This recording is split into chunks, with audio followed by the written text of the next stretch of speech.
Good morning विद्यार्थी मित्रों, Biju chapter आपणे पूरुं कर्युं। हवे आजे आपणे त्रीजું चैप्टर 11મા ધોરણનું ત્રીજું चैप्टर आपणे शरू करीए छीए। जो ત્રીજું चैप्टर आपणुं छे सुरेख पथ पर गति। बीजी रीते आने कहेवुं होय तो एक परिमाणमां गति। सुरेख पथ एटले सीधी લીટી, जेने एक परिमाणमां गति एवुं पण कही शकीए।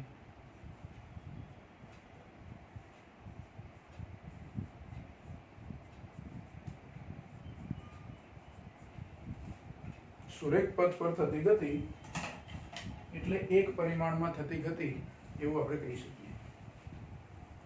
तो पहलो प्रश्न आपणे एवो थाय के गति एटले शुं।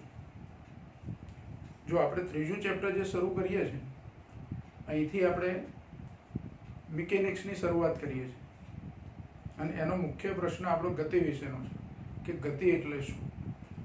બરાબર, ગતિનો સામાન્ય ખ્યાલ આપણને ખબર છે કે કોઈ પદાર્થ પોતાનું સ્થાન બદલતો હોય તો એ ગતિ કરે છે એવું કહેવાય। પણ કોની સાપેક્ષે સ્થાન બદલે છે? આ ગતિ એ સાપેક્ષ વસ્તુ છે। કેવી છે? સાપેક્ષ છે। એટલે એમાં કોઈ સંદર્ભનો ઉલ્લેખ કરવો પડે। હું એમ કહું કે એક પદાર્થ ગતિ કરે છે, બીજી કોઈ વ્યક્તિ કહે કે ના એ ગતિ નથી કરતો, તો બંને સાચા છે। દાખલા તરીકે એક ટ્રેન ગતિ કરે છે, ટ્રેનમાં વ્યક્તિ એ અને બી બેઠેલા છે અલગ અલગ સીટ પર, અને બહાર એક વ્યક્તિ ઊભી છે। ધારો કે હું બહાર ઊભો છું, તું એવું કહીશ કે ટ્રેનમાં વ્યક્તિ એ મને જે દેખાય છે એ ગતિ કરે છે, પણ એની સામે બેઠેલો બીજો વ્યક્તિ એવું કહે છે કે ના એ ગતિ કરતો નથી, તો બંને સાચા છે, પણ અવલોકન કરનાર બંને અલગ અલગ જગ્યાએ છે। એટલે ટૂંકમાં ગતિ એ સાપેક્ષ વસ્તુ છે। તો પહેલા તો ગતિ એટલે શું એવું આપણે લખીશું।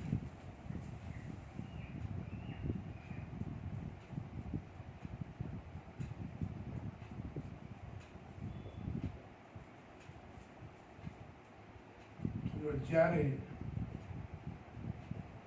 कोई एक पदार्थ बीजा कोई पदार्थनी सापेक्षे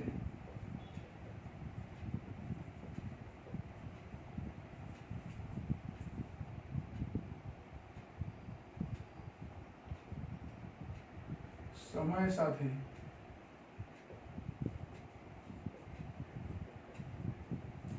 पोतानुं स्थान बदले છે ત્યારે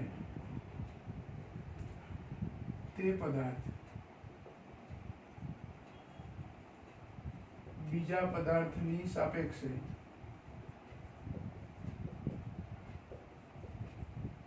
ગતિ કરે છે તેમ કહેવાય।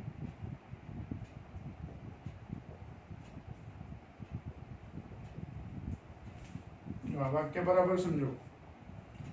જ્યારે કોઈ એક પદાર્થ બીજા કોઈ પદાર્થની સાપેક્ષે, ધારો કે એ અને સી, પદાર્થ સી એટલે કે એક વ્યક્તિ સી એ રોડ પર ઊભી છે અથવા બાર રસ્તા પર ઊભી છે અને નજીકમાંથી એક રેલવે ટ્રેક પરથી ટ્રેન પસાર થાય છે, તો ટ્રેનમાં બેઠેલી વ્યક્તિ એ બહાર ઊભેલી વ્યક્તિની સાપેક્ષે ગતિ કરે છે એવું કહેવાય। એટલે કે બે વસ્તુઓ વચ્ચેનું સાપેક્ષ અંતર અથવા એમની વચ્ચેનું અંતર સમય સાથે શું થવું જોઈએ? બદલાવું જોઈએ। બે વસ્તુ વચ્ચેનું અંતર સમય સાથે, એમની વચ્ચેનું જે અંતર હશે એ સમય સાથે બદલાય છે, એટલે એક પદાર્થ છે બીજાની સાપેક્ષે ગતિ કરે છે એવું કહેવાય। એટલે અહીંયા આપણે એ રીતે ગતિને વ્યાખ્યાયિત કરીએ છીએ કે જ્યારે કોઈ એક પદાર્થ બીજા કોઈ પદાર્થની સાપેક્ષે સમય સાથે પોતાનું સ્થાન બદલે છે ત્યારે તે પદાર્થ બીજા પદાર્થની સાપેક્ષે ગતિ કરે છે એવું કહેવાય। ટ્રેનનું ઉદાહરણ લઈ શકો। ટ્રેનમાં બેઠેલી એક વ્યક્તિ અને ટ્રેનની બહાર ઊભેલી એક વ્યક્તિ,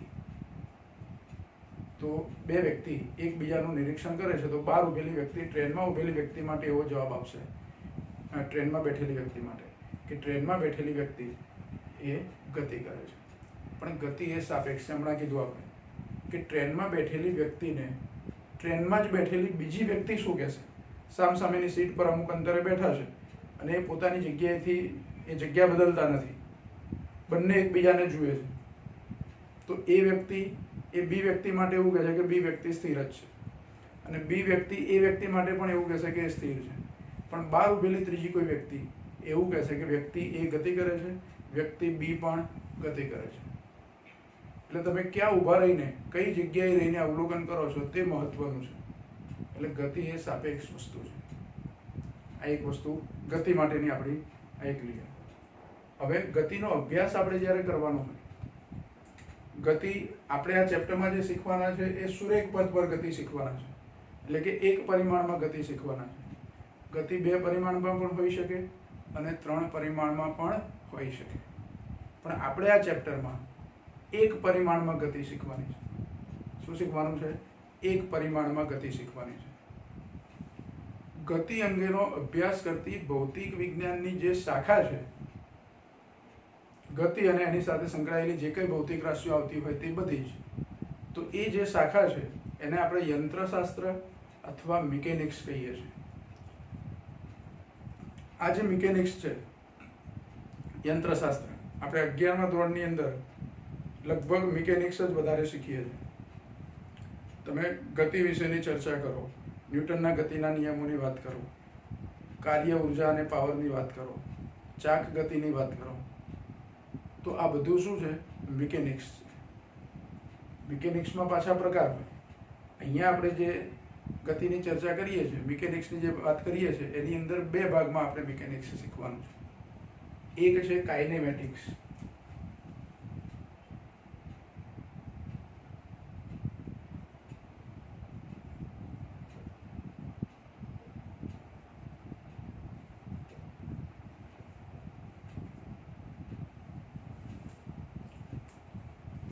કાઇનેમેટિક્સ આ મિકેનિક્સનો એક પ્રકાર છે, જેને શુદ્ધ ગતિ વિજ્ઞાન પણ કહેવાય.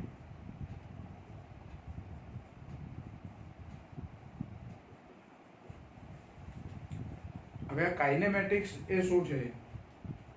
તો ભૌતિક વિજ્ઞાનની જે શાખામાં ગતિનું વર્ણન તેના કારણોની ચિંતા કર્યા સિવાય કરવામાં આવે તે શાખા શું કહેવાય?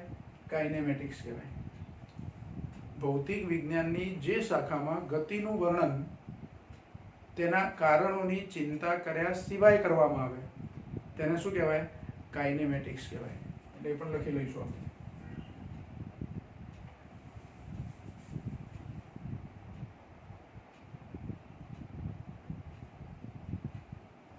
ભૌતિક વિજ્ઞાનની જે શાખામાં ગતિનું વર્ણન તેના કારણોની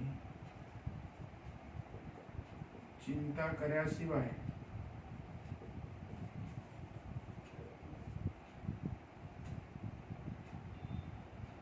કરવામાં આવે તેને, એટલે કે તે શાખાને, ભૌતિક વિજ્ઞાનની જે શાખામાં ગતિનું વર્ણન તેના કારણોની ચિંતા કર્યા સિવાય કરવામાં આવે તેને કાઇનેમેટિક્સ કહે છે.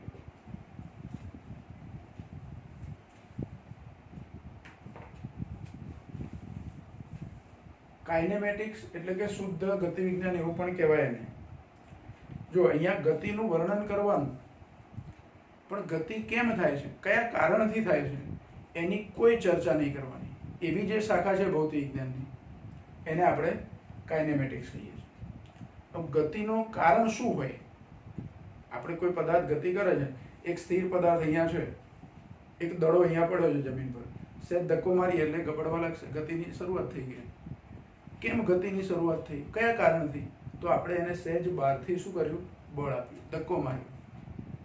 તો આ બળ જે આપીએ છીએ એ ગતિનું કારણ છે. બળ એ શું છે? ગતિનું કારણ છે. તો બળ વિશે કોઈ ચર્ચા નહીં કરવાની, એટલે કે ગતિના કારણની કોઈ ચિંતા નહીં કરવાની, ગતિનું માત્ર વર્ણન કરવાનું. હવે ગતિના વર્ણનમાં શું આવે? તો પદાર્થ કેટલું અંતર કાપે છે, કેટલું સ્થાનાંતર કર્યું, કેટલો સમય લાગ્યો એને અહીંથી જતા, કેટલી ઝડપથી એ ગતિ કરે છે, એનો વેગ કેટલો છે અને એનો પ્રવેગ કેટલો છે, આટલે સુધી જવાનું. એટલે મુખ્ય ભૌતિક રાશિઓમાં સ્થાનાંતર, વેગ અને પ્રવેગ, આ 3 ભૌતિક રાશિઓની મુખ્ય આપણે ચર્ચા કરીએ પદાર્થ, ગતિ કરતા પદાર્થ માટે.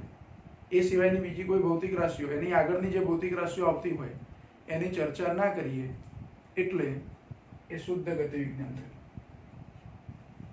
એટલે શુદ્ધ ગતિ વિજ્ઞાનમાં ગતિના કારણોની ચિંતા કર્યા સિવાય ગતિનું વર્ણન કરવાનું. બરાબર. પછી એનો બીજો પ્રકાર છે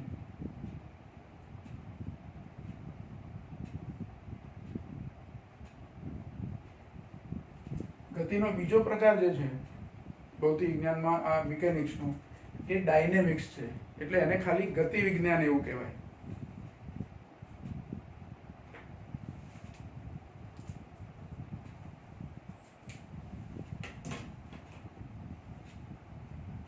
બીજો પ્રકાર છે એ ડાયનેમિક્સ છે.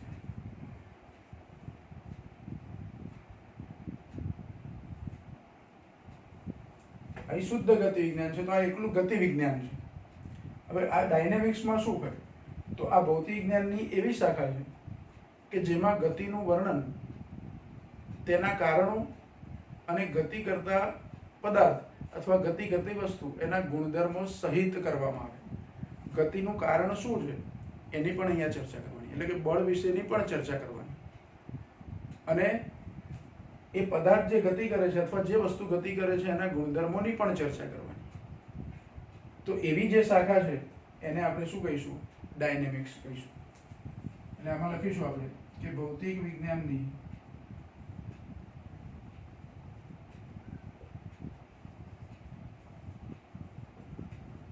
જે શાખામાં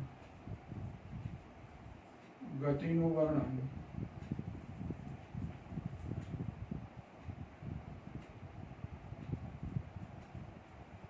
ગતિના કારણો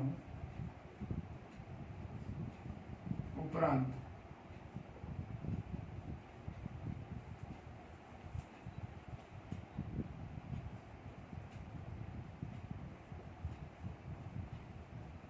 ગતિ કરતી વસ્તુના ગુણધર્મો સહિત કરવામાં આવે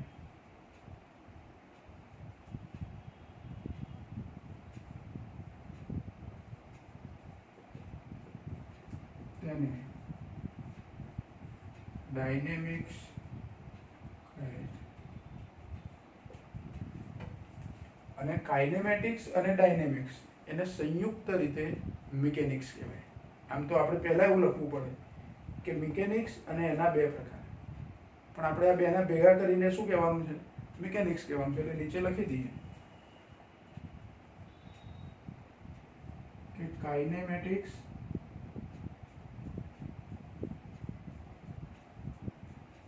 અને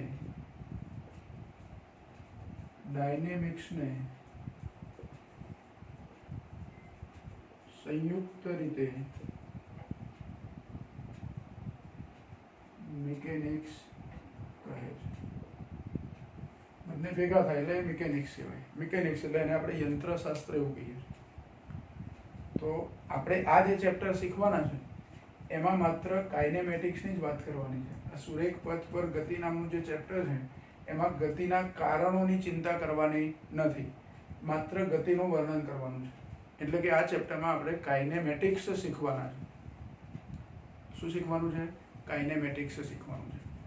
હવે ગતિનું વર્ણન આપણે જ્યારે કરતા હોય ત્યારે ગતિ કરતો પદાર્થ કેવી રીતે લેવો તે, કે કયા પદાર્થની ગતિનું વર્ણન આપણે કરવાના છે. તો અહીંયા ઘન પદાર્થોની ગતિનું અત્યારે હાલ આપણે વર્ણન કરવાના છે. એવું નથી કે પ્રવાહી પદાર્થો કે વાયુ પદાર્થના અણુઓની ગતિનું વર્ણન ના કરી શકાય, પણ આ ચેપ્ટરમાં આપણે ઘન પદાર્થોની ગતિનું વર્ણન કરવાના છે. અને ઘન પદાર્થ જ્યારે ગતિ કરતો હોય અને એમાં એ સુરેખ ગતિ કરતો હોય ત્યારે એને કણ તરીકે ક્યારે લઈ શકાય અને ક્યારે ના લઈ શકાય. અહીંયા આપણે કણ તરીકે પદાર્થને ક્યારે લઈ શકાય તે ચર્ચા કરીશું. એટલે કણની સંકલ્પના નક્કી કરીશું કે પદાર્થને ક્યારે કણ તરીકે ગણવું. ધારો કે આ પેન છે, એને આપણે આમ સુરેખ ગતિ કરાવીએ છીએ તો આ પેનને હું કણ કહી શકું ખરા? અથવા એવી કોઈ વસ્તુ કે જે ગતિ કરતી હોય ઘન પદાર્થ, એને તમે કણ તરીકે ક્યારે લઈ શકો? તો કણની સંકલ્પના, આમ તો નવા કોર્સમાં આપણે આવો ટોપિક નથી, પણ આ સમજવું જરૂરી છે. એટલે આ કણની સંકલ્પના આપણે સમજીએ. જો આવા પ્રકારની પણ વાત નથી કરી, પણ આપણે એ ચેપ્ટરો એ રીતે જ આપ્યા છે કે પહેલું કાઇનેમેટિક્સ આવશે, પછી ડાયનેમિક્સ આવશે, એવી રીતે આપ્યા છે. પણ અત્યારે આપણે આ બે પ્રકાર પણ શીખી લઈએ છીએ, બરાબર. ચોપડીમાં તમે જોશો નવી બુકમાં તો આવું જોવા નહીં મળે, પણ સમજ્યા હોય તો આગળની થિયરી સમજવામાં આપણને તકલીફ પડે નહીં. એટલે જુઓ, બીજો એક ટોપિક આપણે અહીંયા લઈશું, કણની સંકલ્પના.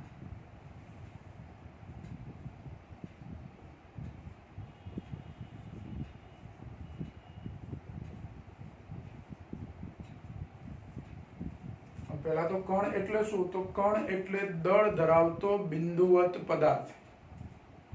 કણ માટે આપણે આવું કહી શકીએ. કણ એટલે દળ ધરાવતો બિંદુવત પદાર્થ. કણ એટલે શું કહી શકીએ? દળ ધરાવતો બિંદુવત પદાર્થ.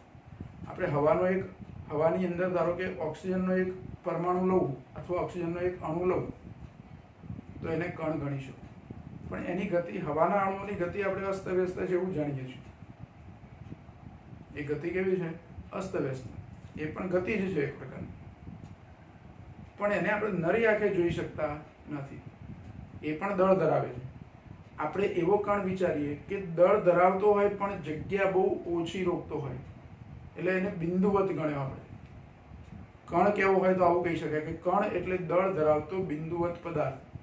વાસ્તવમાં આવો પદાર્થ ના મળે, કેમ કે આપણે કણ બિંદુવત પદાર્થ ધારીએ છીએ એટલે એના પરિમાણ હોતા નથી એવું લઈએ છીએ. એટલે એવું પૂરું વાક્ય કહું તો એવું કહેવું પડે કે કણ એટલે દળ ધરાવતો બિંદુવત પદાર્થ કે જેના કોઈ પરિમાણ હોતા નથી, એના પરિમાણ નથી લેતા. હવે આવું તો શક્ય બને નહીં. એટલે વાસ્તવમાં એવો કોઈ પદાર્થ આપણને ના મળે કે દળ ધરાવતો હોય પણ પરિમાણ ના. દળ ધરાવતો હોય એટલે એનું પરિમાણ હોય જ, પણ આપણે એને સહેલાઈથી માપી શકતા નથી. તો કણ એટલે દળ ધરાવતો બિંદુવત પદાર્થ લઈશું. હવે એવો પદાર્થ તો આપણને સહેલાઈથી મળતો નથી, કેમ કે આપણે વ્યાખ્યા પ્રમાણે પરિમાણ નથી એવું ધારીએ છીએ. તો પછી ક્યારેય કોઈ પદાર્થને કણ તરીકે ગણી શકાય અથવા કોઈ પદાર્થને કણ તરીકે ક્યારે ગણી શકાય? તો બે વસ્તુ એમાં યાદ રાખવાની. એક, જ્યારે કોઈ ઘન પદાર્થ સુરેખ માર્ગે ગતિ કરતો હોય, ઘન પદાર્થની વાત છે, જ્યારે કોઈ ઘન પદાર્થ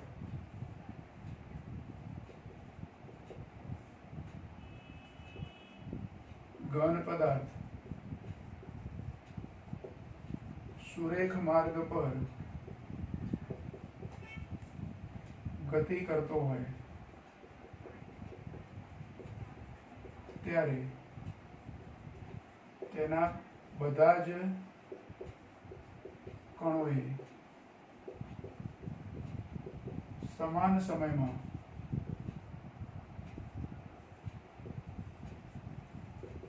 સમાન અથવા સરખું અંતર કાપેલું હોય.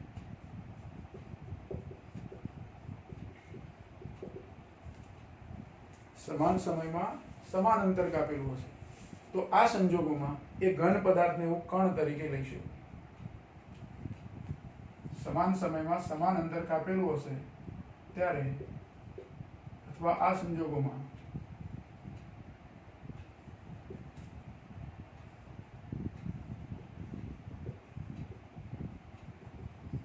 તે ઘન પદાર્થને કણ તરીકે લઈ શકાય. એટલે જ્યારે કોઈ ઘન પદાર્થ સુરેખ માર્ગ ઉપર ગતિ કરતો હોય ત્યારે તેના બધા જ કણોએ સમાન સમયમાં અંતર કેવું કાપ્યું હશે? સરખું. તો આ સંજોગોમાં એ ઘન પદાર્થને તમે કણ તરીકે લઈ શકો. બીજી રીતે કહું તો ઘન પદાર્થની અંદર ઘણા બધા કણો છે, એમાંથી એક જ કણની ગતિનો અભ્યાસ કરવાનો. દાખલા તરીકે એક બસ છે, સીધા જ રોડ પર ગતિ કરે છે, સ્ટ્રેટ છે, એકદમ સીધો રોડ છે, કોઈ વળાંક આવતો નથી. તો સીધા રોડ પર ગતિ કરતી બસમાં સમજો કે 25 પેસેન્જર બેઠેલા છે અલગ અલગ સીટમાં. તો મારે એ બસની ગતિનું વર્ણન કરવું છે, મતલબ કે બસ કેટલી ઝડપથી ગતિ કરે છે, કેટલું અંતર કાપે છે, એનો પ્રવેગ કેટલો છે, આ બધો અભ્યાસ કરવો હોય તો તો બસની અંદર તો 25 પેસેન્જર છે પ્લસ ડ્રાઈવર કંડક્ટર બધા જે હોય તે, તો એમાંથી એક જ વ્યક્તિની ગતિનો મારે અભ્યાસ કરવાનો. એટલું ખરું કે બસ એક જગ્યાએથી ગતિ શરૂ કરે અને બીજા સ્ટેશને જઈને ઊભી રહે ત્યાં સુધીમાં વચ્ચે કોઈ વ્યક્તિ એટલે કે કણ પોતાની સીટ અથવા પોતાની પોઝિશન બદલતો નથી. જે સીટમાં બેઠા છે એમના એમ જ બધા બેઠેલા રહે છે. હવે સમજો કે પહેલી સીટમાં બેઠેલો વ્યક્તિ બસ એક સ્ટેશનેથી ગતિની શરૂઆત કરે છે, 5 કિલોમીટર સીધા રોડ પર જઈને આગળ ઊભી રહે છે, તો પહેલી વ્યક્તિનું સ્થાનાંતર એને કાપેલું અંતર 5 કિલોમીટર થયું.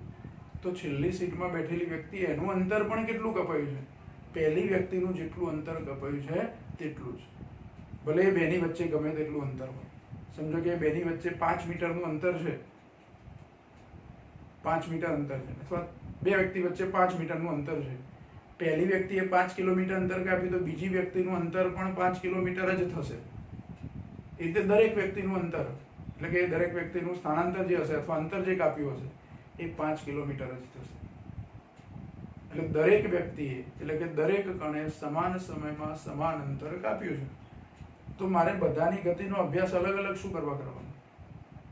એક જ વ્યક્તિને આપણે લઈએ છીએ, એ વ્યક્તિ જે પહેલી સીટમાં બેઠી છે, એણે કેટલું અંતર કાપ્યું, એની ઝડપ કેટલી, એનો પ્રવેગ કેટલો, એટલે બધાના માટે એ પરિણામ સમાન રીતે લાગુ પડે. તો એવા સંજોગોમાં મતલબ કે જ્યારે કોઈ પદાર્થ સુરેખ માર્ગ ઉપર ઘન પદાર્થ ગતિ કરતો હોય તો બધા કણોએ સમાન સમયમાં કાપેલું અંતર સમાન હશે, એટલે એ પદાર્થને કણ કહી શકાય. અથવા તો એ પદાર્થમાંથી એક જ કણની ગતિનો અભ્યાસ કરી અને એના પરિણામો બધા જ કણોને તમે લાગુ પાડી શકો. બધા માટે એ જવાબો કેવા હશે? સરખા હશે. એટલે એક એવી રીતે તમે કણ લઈ શકો.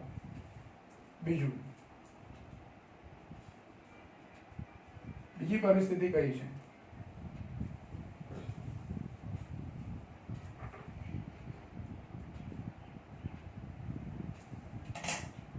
તો બીજી પરિસ્થિતિ એવી છે કે જ્યારે દૂરના બે કોઈ પદાર્થ હોય, દાખલા તરીકે અવકાશીય પદાર્થો, ગ્રહો, એની ગતિનું આપણે વર્ણન કરતા હોય, બહુ જ મોટા પદાર્થો હોય, એમની વચ્ચેનું જે અંતર છે એ ઘણું વધારે હોય. કોની સાપેક્ષે? તો એ ગ્રહોની જે સાઇઝ, એમના જે ડાયામીટર અથવા ડાયમેન્શન, એમનો વ્યાસ કે જે પરિમાણ એના જે માપતા હોય તે, એમના પરિમાણની સાપેક્ષે એ બે પદાર્થો વચ્ચેનું અંતર ઘણું વધારે હોય ત્યારે એ પદાર્થને કણ તરીકે ગણી શકાય. દાખલા તરીકે અવકાશની અંદર એક ગ્રહ લઈએ આપણે મંગળ અને બીજો ગ્રહ લઈએ પ્લુટો. તો એ બે ગ્રહોની ગતિનું આપણે વર્ણન કરતા હોય તો પૃથ્વી પરથી આપણે મંગળ જોઈએ ગ્રહ તો કેટલો દેખાય? એકદમ નાનો, કદાચ એને જોવા ટેલિસ્કોપ વાપરવું પડે. એ જ રીતે બીજો કોઈ દૂરનો ગ્રહ છે, યુરેનસ હોય કે નેપચ્યુન હોય કે જે ગ્રહ આપણે લેતા હોય, એ ગ્રહ પણ આપણે ટેલિસ્કોપથી જોવો પડે. તો એ બે ગ્રહોની ગતિનું વર્ણન કરતા હોય તો એ બે ગ્રહો વચ્ચેનું અંતર છે એ એમના પરિમાણની સાપેક્ષે ઘણું જ વધારે છે. એટલે એ ગ્રહોને આપણે કેવા ગણી શકીએ? બિંદુવત. વાસ્તવમાં એ ગ્રહ બિંદુવત નહીં હોય, પણ જેની સાપેક્ષે એનું વર્ણન કરીએ છીએ અથવા જે બે ગ્રહોની ગતિનું વર્ણન કરીએ છીએ એમની વચ્ચે લાગતા ગુરુત્વાકર્ષણની તમે ચર્ચા કરો કે જે કંઈ હોય તે, જે ગણતરી કરતા હોય તે, પણ એ બે ગ્રહો વચ્ચેનું અંતર છે એની સાપેક્ષે એમના પરિમાણો અવગણી શકાય એવા છે. તો એ વખતે તો ગ્રહોને કણ તરીકે ગણી શકાય. એટલે જ્યારે કોઈ બે પદાર્થો, જ્યારે કોઈ બે પદાર્થો વચ્ચેનું અંતર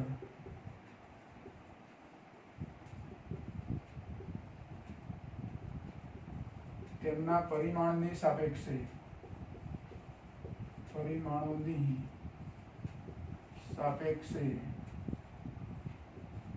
ઘણું જ વધારે હોય, એટલે કે તેમની વચ્ચેના અંતરની સાપેક્ષે તેમના પરિમાણ અવગણી શકાય તેવા હોય. એટલે જો જ્યારે કોઈ બે પદાર્થો વચ્ચેનું અંતર તેમના પરિમાણોની સાપેક્ષે ઘણું જ વધારે હોય, પછી હું કૌંસમાં કરી દઉં છું, આ ઉપરનું વાક્ય લખ્યું એ જ વસ્તુ લખીએ છીએ ફરીથી, એટલે કે તેમની વચ્ચેના અંતરની સાપેક્ષે તેમના પરિમાણ અવગણી શકાય તેવા હોય. કૌંસ પૂરો કરી દે એટલે જો પરિમાણોની સાપેક્ષે ઘણું જ વધારે હોય, એમની વચ્ચેનું અંતર એમના પરિમાણોની સાપેક્ષે ઘણું જ વધારે હોય ત્યારે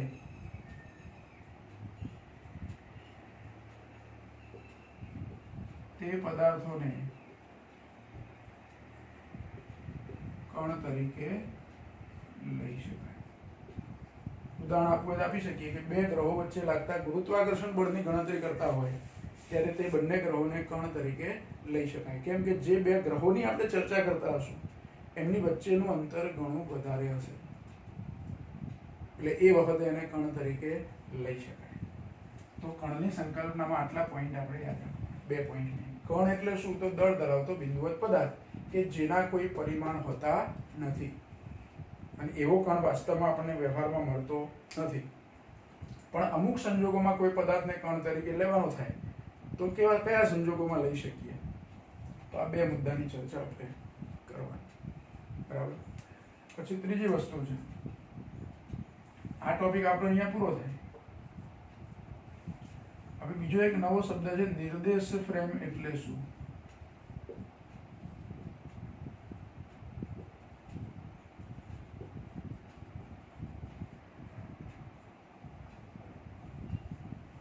નિર્દેશ ફ્રેમ કોને કહી શકાય? તો જો કોઈ પણ પદાર્થની ગતિનું વર્ણન કરવું હોય, આપણે હમણાં કીધું કે ગતિ એ સાપેક્ષ છે. ગતિ એ કેવી ભૌતિક રાશિ છે? સાપેક્ષ છે. અને કોઈ પણ સાપેક્ષ વસ્તુનું વર્ણન કરવાનું હોય ત્યારે કોઈ સંદર્ભની જરૂર પડે. એ વખતે શું થાય? કોઈ સંદર્ભની જરૂર પડે. ગતિ માટે જ આપણે હમણાં કીધું કે ટ્રેનમાં બેઠેલી વ્યક્તિ માટે 2 વ્યક્તિ છે, A અને B. તો B વ્યક્તિ છે, એ વ્યક્તિ માટે શું કહે છે કે સ્થિર છે, પણ બહાર ઉભેલી વ્યક્તિ એવું કહે છે કે એ વ્યક્તિ છે ગતિ કરે છે. એટલે જગ્યા બદલાઈ ગઈ. તમે અવલોકન જે જગ્યાએથી લો છો એ જગ્યા જુદી જુદી છે. એક અવલોકન ટ્રેનમાં બેઠેલી વ્યક્તિએ લીધું છે, બીજું અવલોકન બહાર ઉભેલી વ્યક્તિએ લીધું છે. તો ટ્રેન એ જે ગતિ કરે છે એ અલગ જગ્યા છે, અને બહાર ઉભેલી વ્યક્તિ જ્યાં ઊભી છે તે અલગ જગ્યા છે. તો સંદર્ભ મહત્વનો છે. ગતિનું વર્ણન કરવા માટે શું? સંદર્ભ મહત્વનો છે. આ સંદર્ભ જે છે એ સંદર્ભ તમે કયો લો છો એની પર ગતિના વર્ણનનો આધાર છે. મતલબ કઈ જગ્યાએ ઊભા રહીને તમે અવલોકન કરો છો એની ઉપર ગતિના વર્ણનનો આધાર છે. ગમે તેમ તમે ગતિનું વર્ણન કરી શકો નહીં, અથવા ગમે તે જગ્યાએ રહીને વર્ણન કરી શકો નહીં. તમે ગતિનું વર્ણન કરતા હોય એટલે પહેલા તમારે સ્પષ્ટતા કરવી પડે કે તમે કયા સંજોગોમાં, કઈ જગ્યાએ, કઈ પરિસ્થિતિમાં ઊભા રહીને અવલોકન કરો છો. પછી જ તમારા ગતિના જે વર્ણનના જવાબો હોય, જે ભૌતિક રાશિઓનું માપન તમે કર્યું હોય તે કહી શકો. એટલે સંદર્ભ એ મહત્વની વસ્તુ છે. એ જે સંદર્ભ ભૂમિકા આપણે લઈએ છીએ તેને શું કહીએ છીએ? નિર્દેશ ફ્રેમ કહીએ છીએ. મોટે ભાગે સંદર્ભ તરીકે કાર્તેજીય યામ પદ્ધતિનું ઉગમ બિંદુ લઈએ છીએ. આપણે 3 અક્ષો લઈએ છીએ, ખબર છે, X, Y અને Z. એના ઉગમ બિંદુને સંદર્ભ તરીકે લઈએ છીએ. અને ગતિનું વર્ણન કરવું હોય તો માત્ર 3 અક્ષો નહીં, ઘડિયાળ પણ આપણી જોડે હોવી જોઈએ. કયા પદાર્થે કેટલા સમયમાં કેટલું અંતર કાપ્યું એની પરથી એની ઝડપ તમે નક્કી કરો, વેગ નક્કી કરો, આ બીજી બધી ભૌતિક રાશિઓ નક્કી કરવાની. તો સમય પણ આપણે લેવો પડે છે. તો કાર્તેજીય યામાક્ષ પદ્ધતિ જે લઈએ છીએ એની સાથે સાથે ઘડિયાળ પણ એમાં ઉમેરી દઈએ છીએ. અને કાર્તેજીય યામ પદ્ધતિના ઉગમ બિંદુ પરથી તમે અવલોકન કરો છો. મોટે ભાગે કાર્તેજીય યામ પદ્ધતિના ઉગમ બિંદુ પરથી જે ગતિનું વર્ણન કરવાનું કેમ આપણે નક્કી કર્યું? તો બધા માટે એક જ સંદર્ભ નક્કી કર્યો કે કાર્તેજીય યામ પદ્ધતિના ઉગમ બિંદુ પરથી. એટલે બધાના જવાબોમાં સામ્યતા રહે, કોઈ કન્ફ્યુઝન ના થાય. કોઈ એમ કે મેં અહીંયા ઉભા રહીને અવલોકન કર્યું, કોઈ કે મેં આ જગ્યાએ ઉભા રહીને અવલોકન કર્યું, કોઈ કે મેં બીજી કોઈ જગ્યાએ રહીને અવલોકન કર્યું. તો પછી બધાના જવાબો જુદા જુદા સંદર્ભમાં જુદા જુદા હશે. એક જ પદાર્થ માટે એક પદાર્થ ગતિ કરે છે અને અવલોકન કરનાર 3 વ્યક્તિ છે. એક ઉગમ બિંદુ પર ઊભો છે, એક X અક્ષથી અમુક અંતરે ઊભો છે, વળી બીજો કોઈ Z અક્ષ ઉપર બીજી કોઈ જગ્યાએ ઊભો છે. તો એના સંદર્ભમાં બધાના જવાબો શું થશે? જુદા જુદા હશે. એટલે કોઈ કન્ફ્યુઝન ના થાય, કોઈ ગરબડ ના થાય, સમજવામાં કોઈની ભૂલ ના થાય. એટલા માટે સંદર્ભ તરીકે આપણે કાર્તેજીય યામ પદ્ધતિનું ઉગમ બિંદુ લઈએ છીએ. અને ઉગમ બિંદુ પરથી જે ગતિનું વર્ણન કર્યું હોય એ સંદર્ભમાં આપણે બધા જવાબો સેટ કરીએ છીએ. તો કોઈ પણ વ્યક્તિ એટલે કે અવલોકનકાર, જે અવલોકન કરનાર વ્યક્તિ હશે એને અવલોકનકાર એટલે ઓબ્ઝર્વર કહેવાય, અવલોકન કરનાર. તો અવલોકનકાર જે સ્થળેથી જે પરિસ્થિતિમાં રહીને ગતિનું વર્ણન કરે છે તેને નિર્દેશ ફ્રેમ કહે છે. આ નિર્દેશ ફ્રેમની વ્યાખ્યા થશે. એટલે કે અવલોકનકાર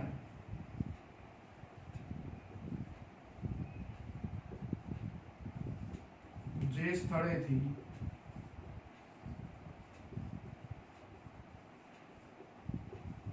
જે પરિસ્થિતિમાં રહીને અવલોકન કરે છે તેને નિર્દેશ ફ્રેમ કહે છે.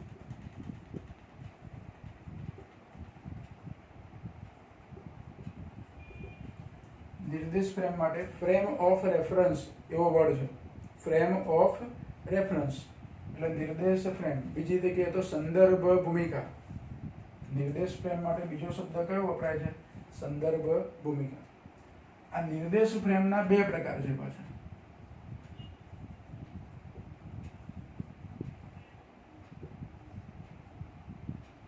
નિર્દેશ ફ્રેમના કેટલા પ્રકાર છે?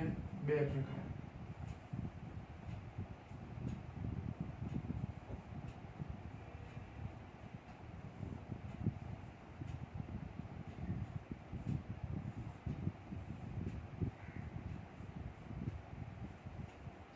એના બે પ્રકારમાં એક પ્રકાર છે જડત્વીય નિર્દેશ ફ્રેમ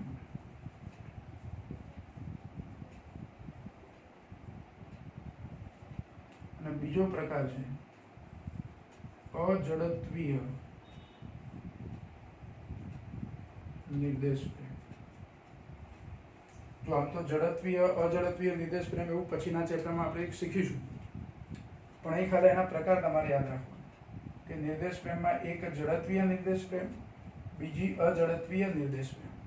જો જડત્વીય નિર્દેશ ફ્રેમ કેવી હોય તો સ્થિર હોય અથવા અચળ વેગથી ગતિ કરતી હોય. એનો વેગ હોય તો કેવો હોય? અચળ, એટલે કે એનો શૂન્ય પ્રવેગ હોય. જે નિર્દેશ ફ્રેમનો પ્રવેગ શૂન્ય હોય, ટૂંકમાં કેવું હોય તો એવી નિર્દેશ ફ્રેમને જડત્વીય નિર્દેશ ફ્રેમ કહેવાય. અને જે નિર્દેશ ફ્રેમ પ્રવેગી ગતિ કરતી હોય એને અજડત્વીય નિર્દેશ ફ્રેમ કહેવાય. હજુ બીજી રીતે મારે કહેવું હોય તો જે નિર્દેશ ફ્રેમમાં ન્યૂટનના ગતિના નિયમોનું પાલન થાય તે જડત્વીય નિર્દેશ ફ્રેમ, અને અજડત્વીય નિર્દેશ ફ્રેમ ન્યૂટનના ગતિના બીજા નિયમનું પાલન થતું નથી, એટલે એમાં પછી આભાસી બળ એવું બધું લેવું પડે એવું આપણે શીખીશું પછીના ચેપ્ટરમાં. પણ અત્યારે હાલ આપણે આ નિર્દેશ ફ્રેમ કોને કહેવાય એટલું યાદ રાખીશું.